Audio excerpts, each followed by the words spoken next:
Hi friends, welcome to మన Bommarillu. Upcoming రివ్యూలోకి వెళ్ళిపోదాం. భూమి గగన్ని పెళ్లి కొడుగ్గా రెడీ చేస్తూ ఉంటుంది. కానీ గగన్ కళ్ళల్లో కన్నీళ్ళని చూసి భూమి, ఏందబ్బి నువ్వింకా ఆ భూమి అనే అమ్మాయిని మర్చిపోలేదు కదా, కానీ మనసు చంపుకొనే పెళ్లి చేసుకుంటున్నావు కదా అని అడుగుతారు.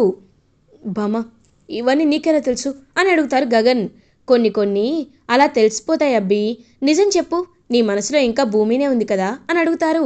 అదంతా దూరం నుండి తారా చూస్తూ ఉంటుంది. అవును బామ్మ, ఇప్పటికే కాదు, నా ఊపిరి ఆగేంతవరకు నా మనసులో కేవలం భూమి మాత్రమే ఉంటుంది అని అంటారు. ఒకవేళ తప్పని పరిస్థితిలో నువ్వు తారాని పెళ్లి చేసుకున్నావే అనుకో, అప్పుడు నువ్వు తప్పు చేసినట్ట అబ్బి. నీ మనసులో ఇంకా భూమి ఉంది అని అనడానికి నిరూపణ ఏముంటుంది చెప్పు అని అడుగుతుంది బామ్మగా. భూమి, నిరూపణ అంటే నా జీవితమే బామ్మ. ఒకవేళ తప్పని పరిస్థితుల్లో నేనిప్పుడు తారాని పెళ్లి చేసుకున్నా సరే, నేనొక శవంలాగే బ్రతుకుతాను. చనిపోయేంత వరకు నా గుండెల్లో భూమినే దాచుకుంటాను అని అంటారు. అబ్బి, నీది మీ నాన్నది ఒకే పరిస్థితి అని అంటుంది. ఒక్కసారిగా గగన్, బామ్మ ఆయన్నెందుకు గుర్తు చేస్తున్నావు అని అడుగుతారు. నేను చెప్పేది విను. ఎప్పుడైనా మనిషికి అనుభవం అయితే కానీ వాళ్ళు ఏం చేస్తున్నారు, వాళ్ళు ఎలా ఉంటున్నారు అనేది అర్థం కాదు. నువ్వు మీ నాన్నని చిన్నప్పటి నుండి అపార్థం చేసుకున్నావు. అందులో 100% కరెక్ట్ ఉంది. అది తప్పని అనటం లేదు. ఒక పెళ్లి చేసుకొని 2 పిల్లలుంటే అర్ధాంతరంగా వదిలేసి ఇంకొక ఆవిడ్ని పెళ్లి చేసుకున్న వాడిని ఎవరిపైనైనా కోపం వస్తుంది, అది సహజమే. కానీ ఎలాంటి పరిస్థితుల్లో మీ నాన్న పెళ్లి చేసుకున్నాడు అనే విషయాన్ని నువ్వు ఆలోచించకుండా ఇంకా ఆయనపై కోపాన్ని పెట్టుకునే ఉన్నావు. కాబట్టి ఇప్పుడు నేను చెప్పేది జాగ్రత్తగా విను. నువ్వు ఎలా నీకు ఇష్టం లేకపోయినా తారామెళ్ళలో తాళి కడుతున్నావో, మీ నాన్న కృష్ణప్రసాద్ కూడా ఇష్టం లేకపోయినా మీరా మెళ్ళలో తాళి కట్టారు. తాళి కట్టిన తర్వాత ఆయన ఇంకా అడ్జస్ట్ అయిపోయారు. నీ బ్రతుకు కూడా అలాగే అవ్వకుండా చూసుకో అబ్బి అని అంటుంది. వెంటనే భూమి ఇంక తారా అదంతా విని ఛ అని అక్కడి నుండి వెళ్ళిపోతుంది. ఇంక వెంటనే గగన్ స్లిప్ అయి భూమిపై పడిపోగానే భూమి విగ్ అయితే ఊడిపోతుంది. ఒక్కసారిగా భూమి వైపు చూస్తారు గగన్. భూమి, నువ్వొచ్చావా అని అంటారు. బావా, నీ పెళ్ళి ఆపడానికే నేను వచ్చాను. నువ్వేమి కంగారు పడద్దు. నీ పెళ్ళిని ఆపే బాధ్యత నాది అని అంటుంది భూమి. మరి చెల్లి పెళ్ళి భూమి అని అంటారు. బావా, పూరి ధ్రువల పెళ్లి జరుగుతుంది, నీ పెళ్ళి మాత్రం ఆగిపోతుంది. నువ్వేం కంగారు పడద్దు, నేనున్నాను కదా, నేను చూసుకుంటాను అని ఇంకా గట్టిగా చెప్పి భూమి అక్కడి నుండి విగ్గు పెట్టుకొని బయలుదేరుతుంది. ఇది ఇలా ఉండగా కృష్ణప్రసాద్ ఎంత మీరా వద్దు అని చెప్పినా కారులో బయలుదేరుతారు. ఇప్పుడు నేను పూరి పెళ్ళికి వెళ్తాను. నాన్నగా పూరికి కన్యాదానం చేస్తాను. చేసిన తర్వాత అట్నినట్టు పోలీస్ స్టేషన్కి వెళ్ళి ఒకప్పుడు శోభాచంద్రని నేనే నా చేతులతో చంపాను అనే విషయాన్ని ఒప్పేసుకుంటాను అని ఫిక్స్ అయ్యి బయలుదేరుతారు కృష్ణప్రసాద్. ఇంకలా పెళ్లిపీటలపై పూరి, ధ్రువ, గగన్ అండ్ తార కూర్చొని ఉంటారు. అదంతా చూస్తూ ఉంటుందన్నమాట భూమి. అప్పుడే ఇంకా చెర్రీకి సైగ చేస్తుంది. చెర్రీ ఒక కర్చీఫ్ పట్టుకొని వచ్చి ఆపరేషన్ స్టార్ట్ అయింది పెద్దమ్మ, నువ్వేమీ కంగారు పడద్దు అని చెప్పి ఇంకలా క్లోరోఫామ్ వేసుకొని రెడీగా ఉంటాడనమాట. తార ఎప్పుడెప్పుడు వస్తుందా అని. తారాకి ఒక అబ్బాయి, ఒక చిన్న పిల్లాన్ని సెట్ చేస్తారు. ఆ పిల్లాడు ఏం చేస్తాడంటే హోలీ గన్తో ఇంకా ఆడుకుంటూ తారాపై కలర్ వాటర్ని స్ప్రింకిల్ చేస్తాడు. ఒక్కసారిగా తారా, హేయ్ కనీసం చూసుకోవా, నేనేం చేస్తున్నానో నీకు అర్థం కావట్లేదా అని చెప్పి ఇంకా అలా తారా అయితే చూసుకుంటుంది. ఫొటోస్ చాలా బాగా వస్తాయని కలలు కన్నాను, కానీ నా బాడీ మొత్తం రంగు నీళ్ళు అయిపోయాయి అని ఒక్క నిమిషం ఇప్పుడే క్లీన్ చేసుకొని వస్తానని చెప్పి బయలుదేరుతుందనమాట తారా. ఇంకప్పుడే అక్కడే ఎదురు చూస్తున్న చెర్రీ ఏమో తారా ఎప్పుడెప్పుడు వస్తుందా అని చెప్పి చూస్తూ ఉంటాడు. తారా రాగానే తారా నోరు గట్టిగా మూసేసి ఇంకా అలా తారాని కిడ్నాప్ చేసేస్తాడనమాట చెర్రీ. కిడ్నాప్ చేసి ఒక స్టోర్ రూమ్ లాంటి ఏరియాలో దాచిపెడతాడు. మా అన్నయ్య పెళ్ళయ్యేంత వరకు నువ్విక్కడే ఉండు అని చెప్పి అక్కడి నుండి వెళ్ళిపోతాడు చెర్రీ. ఎంతకీ తార రాకపోవడంతో పెళ్లిపీటలపై అందరూ ఎదురు చూస్తూ ఉంటే చాలా కాన్ఫిడెంట్గా పెళ్ళికి నడుచుకుంటూ వస్తారు కృష్ణప్రసాద్. ఒక్కసారిగా ఇంక అలా షాక్లో ఉండిపోతారు. గగన్ ఈయనంటి ఇక్కడికి వచ్చాడని చెప్పి చూస్తూ ఉంటారు. అప్పుడే ఇంకా ఎవరు బాబు మీరు అని అడుగుతారు తారా వాళ్ళ బామ్మగారు. నా పేరు కృష్ణప్రసాద్ అండి. నేను పూరి కన్న తండ్రిని. నా కూతురికి కన్యాదానం చేయడానికే ఇక్కడికి వచ్చాను అని అంటారు. ఓ అవునా, మీరు రారని బాబు చెప్తే చాలా బాధపడ్డాను. ఈ పెళ్లి జరగడం నాకేమాత్రం ఇష్టం లేదు. కానీ ఒక కన్న తండ్రిగా మీ కూతురి కన్యాదానం చేయడానికి వచ్చారు చూడండి. ఇప్పుడు ఇప్పుడు నాకు చాలా సంతోషంగా ఉంది. రే ధ్రువ, కన్యాదానం చేయించుకోరా, ముందు మీరు పెళ్లి చేసుకోండి అని అంటారు. బామ్మ, తార ఇంకా రాలేదు. తార రాకుండా నేను ఎలా తన మెళ్ళో తాలి కట్టేది అని అంటారు. ఎచ్చి నోర్ముయ్ అని అంటుంది భూమి ఓల్డ్ గెటప్లో. ఒక్కసారిగా ధ్రువ షాక్ అయిపోతాడు. ఏం బాబు, చూడ్డానికి చదువుకున్న వాళ్ళ ఉన్నావు, విలువలు తెలిసిన వాళ్ళ ఉన్నావు. అలాంటిది పెళ్లి బంధంపై నీకొక ప్రేమ లేదా, అవగాహన లేదా, నమ్మకం లేదా, నీకు కొంచెం కూడా సిగ్గు లేదా అని అడుగుతుంది. ఏంటి బామ్మగారు అని తిడుతున్నారు అని అడుగుతాడు ధ్రువ.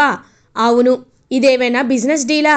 నేను నీకు రూపాయి ఇస్తే నువ్వు నాకు రూపాయి ఇస్తానడానికి, నేను నీ చెల్లిమెళ్ళలో తాలి కడితే నువ్వు నా చెల్లిమెళ్ళలో తాలి కడతా అనడానికి. నిజం చెప్పు, అందరి సాక్షిగా, ఈ పెళ్లి సాక్షిగా చెప్పు, పూరిని నువ్వు మనస్ఫూర్తిగా ఇష్టపడ్డావా లేదా అని అడుగుతుంది భూమి. ఇంకా ఏం మాట్లాడకుండా చూస్తూ ఉంటాడు ధ్రువ. చెప్పండి ధ్రువ గారు అని అంటుంది పూరి. ఇష్టపడ్డాను, పూరి అంటే నాకు ఇష్టం అని అంటారు. ఏమ్మాయి పూరి, నువ్వు చెప్పు, మనస్ఫూర్తిగా ధ్రువాన్ని ఇష్టపడ్డావా అని అడుగుతుంది. ఇష్టపడ్డాను బామ్మ అని అంటుంది. కదా, మీ ఇద్దరికీ ఒకరంటే ఒకరు ఇష్టం. అలాంటప్పుడు మీరిద్దరు ముందు పెళ్లి చేసుకోవడానికి ఏంటి ఇప్పుడు? తారానే రావాలి, నా చెల్లి మెళ్ళో ముందు తాలి కట్టాకే నేను వీళ్ళ చెల్లి మెళ్ళో తాలి కడతాను. ఇలాంటి కండిషన్లతో చేసుకోవడానికి ఇది బిజినెస్ డీల్ కాదు, ఇది ఒక పెళ్ళి. కాబట్టి ముందు మీ పెళ్ళి జరగనివ్వండి. బాబు కృష్ణప్రసాద్, నువ్వు వెళ్ళి ఆయనకి కన్యాదానం చెయ్యి అని చెప్పి ఇంకా అలా కన్యాదానం అయితే చేయిస్తారు. ధ్రువకి కన్యాదానం చేస్తారు శారద అండ్ కృష్ణప్రసాద్ కలిసి. కానీ అక్కడున్న సిచ్యువేషన్ బట్టి గగన్ ఏమీ మాట్లాడకుండా అలా సైలెంట్గా అయితే ఉండిపోతాడనమాట. సో వెంటనే అలా కృష్ణప్రసాద్ చాలా అంటే చాలా హ్యాపీగా ఫీల్ అయ్యి, బాబు ధ్రువ, ఒక తండ్రి స్థానంలో నా కూతురికి పెళ్లి సంబంధం వెతికి ఒక మంచివాడి చేతిలో పెట్టాల్సిన బాధ్యత నాదే. కానీ నేను ఆ పనులేవి చేయలేదు. నా స్థానంలో మా అబ్బాయి గగనే ఉండి నీకు అన్నీ చూసుకున్నాడు. నువ్వు చెప్పినవన్నీ విన్నాడు. కానీ ఒక్కటి మాత్రం నిజం, పూరి చాలా మంచి అమ్మాయి. తన్ని బాధ పెట్టకుండా చూసుకో బాబు అని ఇంకా అలా అప్పచెప్పేస్తారనమాట కృష్ణప్రసాద్. సో వెంటనే భూమి కూడా అదంతా చూస్తూ చాలా హ్యాపీగా ఫీల్ అవుతుంది. అలా ఇంకా భజంత్రీలు అయితే మోగుతాయి. ఇంకా అలా ధ్రువ పూరి మెడలో తాలి కడతాడు. ఇంకందరూ అక్షంతలు వేసేసిన తర్వాత ఎంతకీ తార రాకపోయేసరికి అందరూ షాక్లో ఉంటారు. ఇదేంటి, ఎంతకీ తార రావట్లేదు, అసలు ఏమైంది తారాకని చెప్పి మొత్తం వెతుకుతారనమాట. కానీ తార ఎక్కడా కనిపించదు. నా చెల్లెలికి ఏమైంది, అసలు ఏం జరుగుతుంది దానికని చెప్పి ఆలోచిస్తూ ఉంటే అప్పుడే భూమి చెప్తుంది. చెప్పాను కదా అబ్బాయి, జాతకాలు కుదరలేదని. జాతకాలు కుదరకపోతే పెళ్లిపీట్ల గండం ఉందని చెప్పాను కదా. ఇదిగో ఆ అమ్మాయికి వర్తిస్తుంది. తన్ని ఏ రౌడీ మూక కిడ్నాప్ చేశారో అని అనుకుంటుంది. ఇంకా వెళ్ళి చూస్తే నిజంగా ఎక్కడ ఉండదన్నమాట తారా. ఇప్పుడు నేనేం చేయాలి అని ధ్రువ చాలా టెన్షన్ పడుతుంటే, మీరేమీ కంగారు పడకండి, ఇద్దరి జాతకాలు ఒకసారి చూపించిన తర్వాత అప్పుడు పెళ్లి నిశ్చయించుకోండి అని అంటుంది భూమి. కరెక్టే అబ్బాయి. రే మనవడా, నువ్వు సైలెంట్గా ఉండు. తారా జాతకాన్ని గగన్ జాతకాన్ని సరి చూసుకొని ఇద్దరి జాతకం కలిస్తేనే పెళ్లి చేద్దాం. ఇక్కడ వరకు వచ్చి పెళ్ళి ఆగిపోయింది, ముహూర్తం దాటిపోయింది అంటుంటేనే ఆ అబ్బాయి జాతకంలోనో లేకపోతే మన అమ్మాయి జాతకంలోనో ఏదో తేడా ఉందని అర్థమవుతుంది కదరా అని అంటారు తారా వాళ్ళ బామ్మగారు. అది కరెక్ట్గా చెప్తున్నారు బామ్మగారు అని అంటుంది భూమి. నువ్వే నా వయసున్నావు, నువ్వు బామ్మగారు అంటున్నావేంటి అని అంటారు తారా వాళ్ళ బామ్మగారు. అదేలే, అలా అనేసానంతే. సరే, పెళ్ళి ఆగిపోయినట్టే కదా, అయిపోయింది అని చెప్పి ఇంకా భూమి చాలా అంటే చాలా హ్యాపీగా ఫీల్ అవుతుంది. అప్పుడే కరెక్ట్గా ఇంకా అలా కృష్ణప్రసాద్ కన్నీళ్ళు తుడుచుకుంటూ పూరిని అప్పచెప్పేసి వెళ్ళిపోతూ ఉంటే భూమి ఆపుతుంది. మావయ్య, ఎక్కడికి వెళ్తున్నారు మావయ్య అని అడుగుతుంది. పోలీస్ స్టేషన్కి అమ్మా అని అంటారు. ఏం మాట్లాడుతున్నారు మావయ్య, మీరు పోలీస్ స్టేషన్కి వెళ్ళడం ఏంటి అని అంటారు. అవునమ్మా, నాలో పశ్చాత్తాపం తినేస్తోంది. శోభాచంద్ర చెల్లెమ్మని నా చేతులతో నేనే చంపాను కదా, అలాంటప్పుడు నేను ఇంకా ఇలా బయట రోడ్డుపై ఫ్రీగా తిరగడం నాకు నచ్చటం లేదు.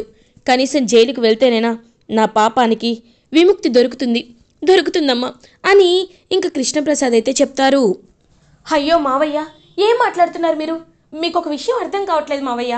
ఇన్ని రోజులు అపూర్వ పిన్నే శోభ అమ్మని చంపింది అనే విషయం ఆల్మోస్ట్ నాన్న నమ్మేశారు.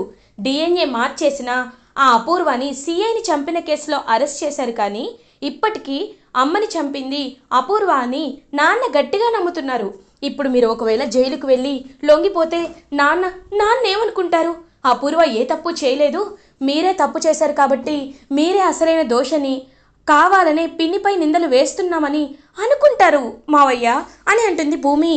అమ్మ భూమి, నేను ఇక్కడి వరకు ఆలోచించలేదమ్మా. కానీ ఒకటి మాత్రం నిజం, నా పశ్చాత్తాపం నన్ను తినేస్తోందమ్మా. నా గగన్ ఇవాళ నన్ను ఎన్ని మాట్లాడినాడో తెలుసా? వాడన్న ప్రతి మాట నిజమే, కానీ వాటి కారణాలు చెప్తే వాడు అర్థం చేసుకునే స్థాయిలో లేడు. కాబట్టి నాకు చావు, జైలు ఈ రెండు తప్ప ఏది కళ్ళ ముందు కనిపించట్లేదమ్మా అని అంటారు.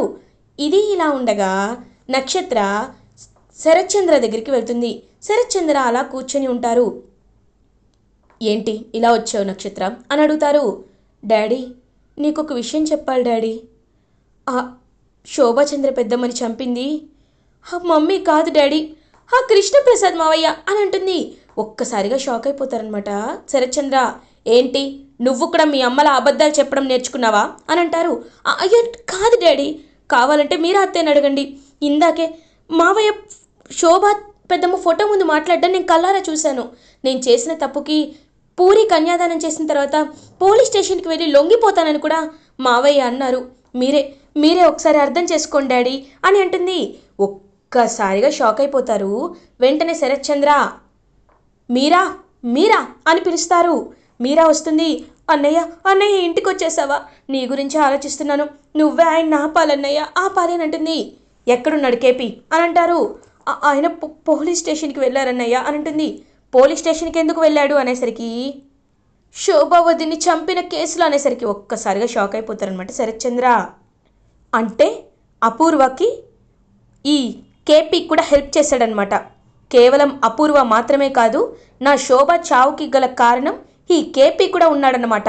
ఇద్దరు కలిసే నా శోభని చంపారన్నమాట. ఇద్దరిని వదిలిపెట్టను. అపూర్వ జైల్లో ఉంది, బయట ఉన్న ఈ కేపీ అంతు చూస్తాను అని చెప్పి గన్ పట్టుకొని ఇంకా కృష్ణప్రసాద్ని ఎలా అయినా చంపేయాలని చెప్పి బయలుదేరుతారు. సరే అన్నయ్య నేను కాలు పట్టుకుంటాను వద్దన్నయ్య అనేసరికి లేదమ్మా, కేపీకి తగిన బుద్ధి చెప్తే కానీ బుద్ధి రాదు అని చెప్పి ఇంకా అలా బయలుదేరుతాడనమాట శరత్చంద్ర. ఇంకా అలా కరెక్ట్గా పెళ్లి మండపంలో తారా వచ్చేసరికి మొత్తం పెళ్ళంతా ఆగిపోవడంతో తారా ఒక్కసారిగా షాక్ అయిపోతుంది. పెళ్ళి ఆగిపోయిందని రియలైజ్ అవుతుంది. ఇంకా ఇంటికి ఏమీ చేయలేక వెళ్ళిపోతుంది. భూమి, గగన్ చాలా హ్యాపీగా ఇంటికైతే వస్తారు. వచ్చి హ్యాపీగా ఉండేసరికి ఇంకా అప్పుడే శరత్చంద్ర కృష్ణప్రసాద్ దగ్గరికి వస్తారు.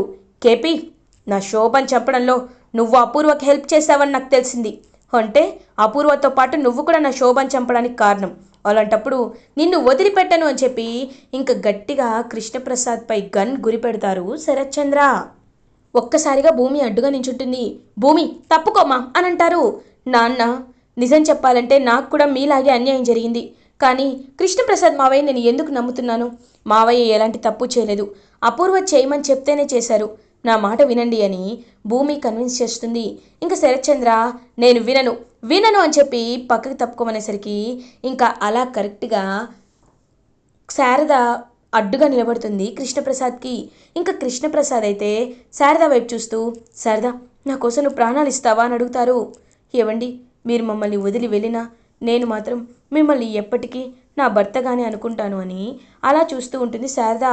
అత్తయ్య, మీరు ఒక్క నిమిషం ఆగండి. నాన్న, నా మాట వినండి. మావయ్య ఎలాంటి తప్పు చేయలేదని నేను నిరూపించుకుంటాం. అపూర్వ నోటితోనే నిజం చెప్పిస్తాను. నాకు టైం కావాలి నాన్న, ప్లీజ్ నాన్న అని శరత్చంద్రన్ బ్రతిమలాడుతుంది భూమి.